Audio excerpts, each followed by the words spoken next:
Wisconsin volleyball's disastrous loss to Penn State is nothing but a distant memory now. Well, when you try to think of a recap for Saturday's game against Bowling Green, only two words come to mind: Melvin Gordon.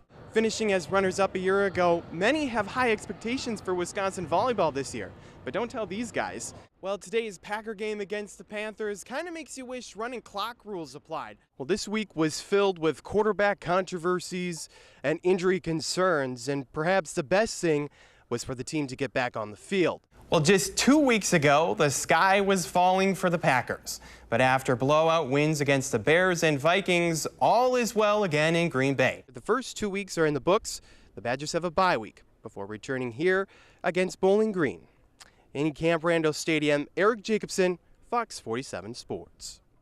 The Verona cheerleading squad is just like any other, with laughs and smiles that set an example for the entire school.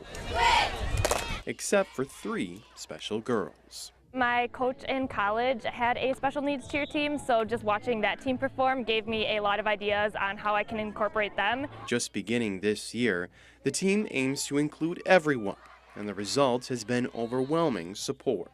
I think it's pretty great that we can show all the people in our school and community that just because you're in a wheelchair doesn't mean that you can't be a cheerleader. When she's able to do something, for one, I cry because I just can't even believe it. And when her face just gets a smile that goes across the whole, cheek to cheek, and she's so proud of herself. With the rest of the team's full support, these girls know exactly where they fit in.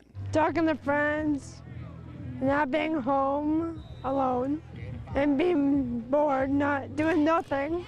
It's always fun here, laughs. And while the team may not always win on the field, the team on the sidelines has already won. It's really great that the message is getting sent that, no matter what you are, who you are, that there's someplace that you can be. And making this group of kids a little more special. Hello.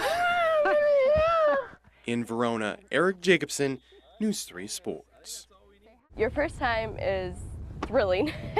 Really scary, but thrilling. You might say it's a little crazy, but the folks at the Rock Aqua Jays jet skiing team are flying sky high. Over water, of course, on skis. You have to be both strong physically, and also what people don't know is you have to be pretty strong mentally. Imagine going to the gym and standing under 1,000 pounds. That's the equivalent of it. With ages ranging from 3 to 50, there's a role for everyone and anyone. Well, our veteran skiers definitely add a lot to the team. A lot of knowledge. Most of them have been around for decades. The younger skiers, a lot of them, their parents ski. They're just kind of born into the club, and they get out there going behind the boat and no fear. But with the national competition a few days away, there's plenty for members to balance, and not just on the water. A lot of these kids learn life lessons that are going to be valuable to them their whole life. They may not understand it right now, but it's interesting. I've gotten quite a few different letters over the years saying, thanks for pushing me, thanks for making me chase my dreams, those kind of things. But with a little practice, everyone can stand tall. In Janesville, Eric Jacobson, News 3 Sports.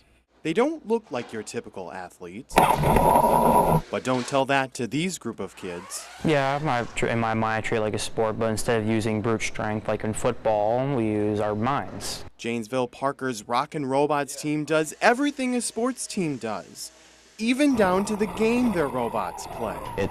You work as a team, as a well-oiled machine, and it takes a bit of skill to be able to do that and be that fluent. You have to have a game plan.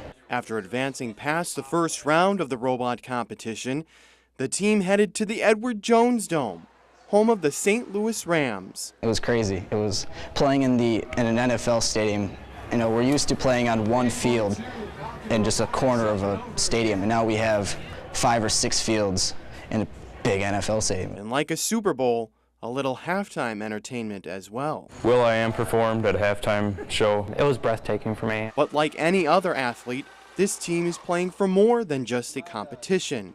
It's also an opportunity. There are $25 million in scholarships to different universities. Yes, we're going against teams, but we're an alliance together. It's not really about competing, it's about, learning it. And while you might not see them on a basketball court, this team is lighting up the competition. In Janesville, Eric Jacobson, News 3 Sports.